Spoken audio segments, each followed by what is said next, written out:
Architecture has been the tangible reflection of our country's diverse and impressive culture, remarkable traditions, and endowed for our very rich history.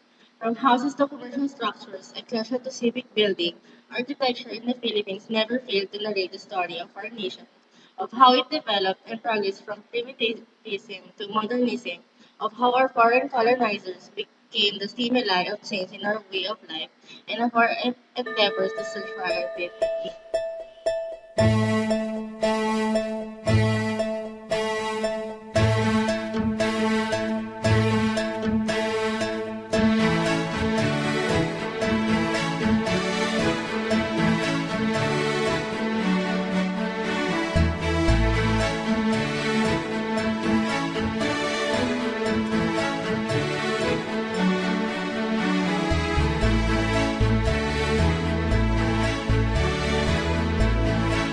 The real transformation of architecture happened when we were colonized by Spaniards.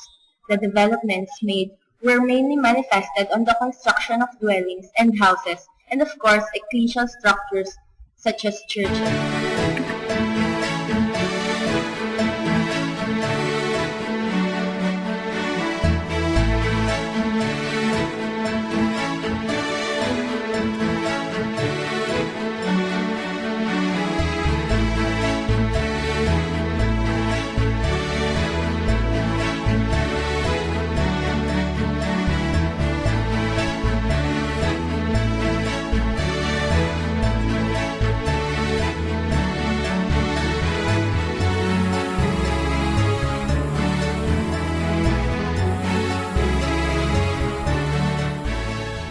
From the old world rule that the Spaniards instilled in us, we shift and adhere to a new modern world as the Americans colonized the Philippines.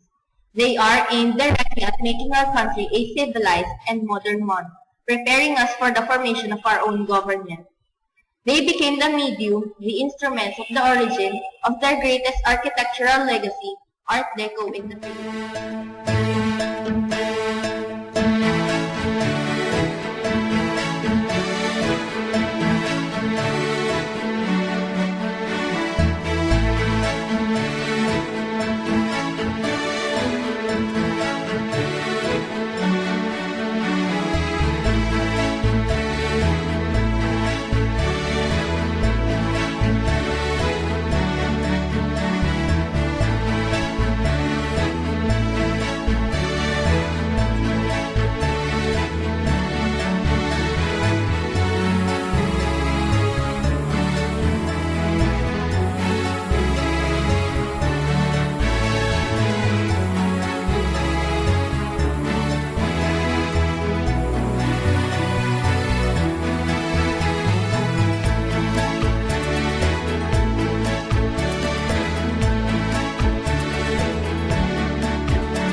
During the Marcoses regime were the prime contributor of architecture in the post-colonial era. Since the Marcoses are very ambitious, they have the aspirations of making the Philippines known to the world, and it is through architecture. Structures after structures were built to signify that we are a progressing country. The cultural center of the Philippines, Folk Arts Theater, PhilSite, Philippine International Convention Center, Philippine Trade Pavilions, Coconut Palace, and the Manila Film Center.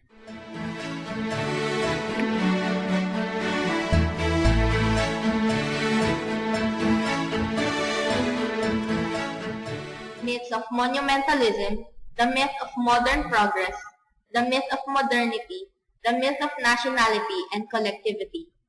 Marcosian dream of a pure, homogeneous, and timeless essence of the Filipino as mere imaginations and projections of a supposedly consolidated nation.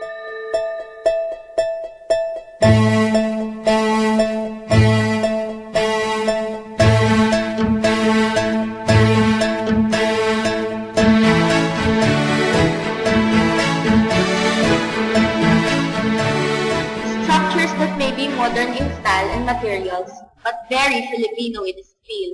An example would be Leandro's Locsin structure on the Japan Expo. Although constructed decades ago, kaya pa rin makapagsabayan sa mga structures ngayon. And it's very Filipino. Paris has its Eiffel Tower, New York has its Empire State and Chrysler Building, structures that became icons of this country, something that proves their identity. And the Philippines, it is yet to be created, but only if we created buildings infused with our Filipino identity, rich in culture and history, something we can call our own. We gonna shut them down. Y'all thought we killed them with the last one? Ow! Remix.